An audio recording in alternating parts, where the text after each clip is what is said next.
there. Him and Dennis Kucinich out of 535 people.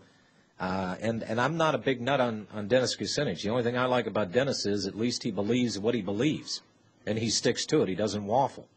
I don't like some of his ideas. They sting of socialism to me, but at least the guy's honest, for God's sakes. Well, a noble competitor. A noble, there you go, Bob, a noble competitor. Hey, an honest socialist. There you go. Well, I hope he announces his candidacy for governor on Texas Independence Day. That would be a good thing. If not, I'm going to have to run. Well, I just mailed him a letter telling him to run, so. Well, we ought to be camping outside of his office in D.C. and just flooding his congressional offices with that message.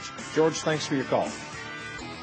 By the way, gentlemen, did you notice that Mr. Geithner and Joe Lieberman said yesterday, and ironically, wasn't this guy correct even before they took the vote? Lieberman proclaimed that he had 61 senators that would vote for this bailout package. He said, well, basically, it's going to avoid blockage of this or grandstanding or anything else. So we're going to be just hunky-dory, and lo and behold, Geithner yesterday, his much-anticipated little speech was put off until today. Ironically, the same day, and they knew this ahead of time. They knew that this thing was going to pass. But Geithner held off until, he's given a green, given a go. Sure, that's why he didn't disclose any details, which is the reason why there's nothing at all there. Yeah, that's why the market... Except we want $2 trillion. Yeah.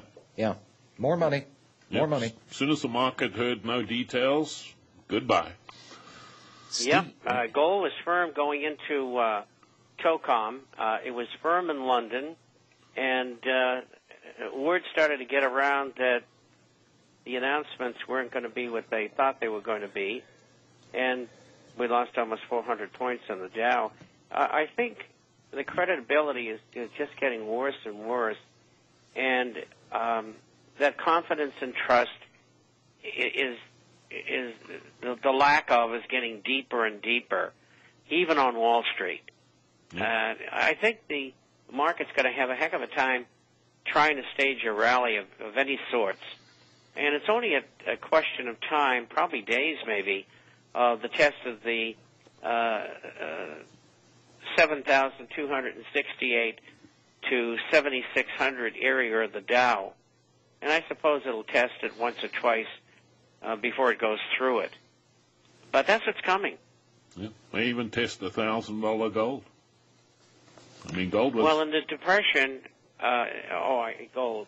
Oh, well, let me add this. And during the Depression, the stock market went down 89%.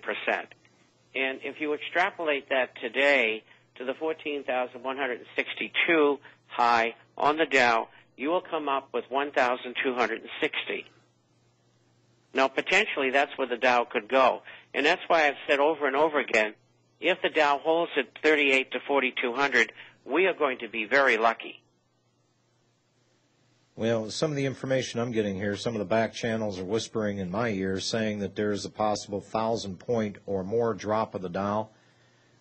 This Treasury bond buster, another source of, called it potential for St. Valentine's Day massacre with a potential extension of the President's Day banking holiday. So it's catch if catch can. The strongest are going to keep eating the weakest. Gentlemen, before we get out of here today, I'd dearly love to play that David Icke clip for you guys because this guy nailed it. You don't have to be an expert on banking. You don't have to understand the subtleties of the markets, who's zooming whom, and how wealth is actually being transferred. But he brings up salient points to an audience that got it. So we'll play that a little bit later on. Let's go to Steve in Florida. Hello, Steve. You're on with Robbie, Bob, and John. Is this Fort Myers, Steve? No, it's not. This is Steve, originally from Ohio, but I'm down here in Florida to get away from all the snow and cold.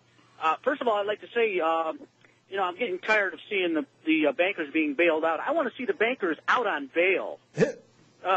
These people, they should be put in jail, really. I mean, this has gotten to the point where it's getting crazy. Now, I got a question for Bob. Bob, what happens when we got to borrow this money and nobody's going to be buying U.S. Treasuries because Japan's not doing it. The oil countries can't afford it anymore because the price of oil has dropped. So the Fed is going to be buying it. Now, the Fed is going to be lending money to the United States, and then the United States is going to pay back the Fed with interest going both ways. Yeah. How does that work? It doesn't. It doesn't It work. doesn't, but, the original charter of the Federal Reserve did not allow them to monetize debt, and Congress changed that, and they can, and that's what we see today. But secretly, I believe that the Treasury has been issuing bonds, giving them to the Fed, and the Fed has been creating money out of thin air already and giving that back to the Treasury, which in turn is using it to do what they want.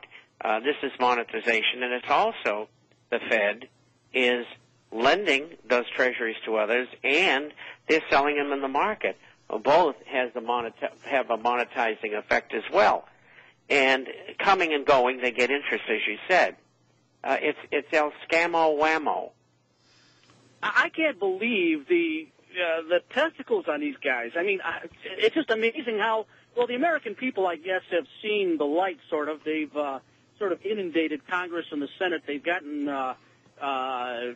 what's his name, the one senator from Pennsylvania. I guess nobody can even get a hold of him. But my whole question... Are you talking about Congressman or Senator?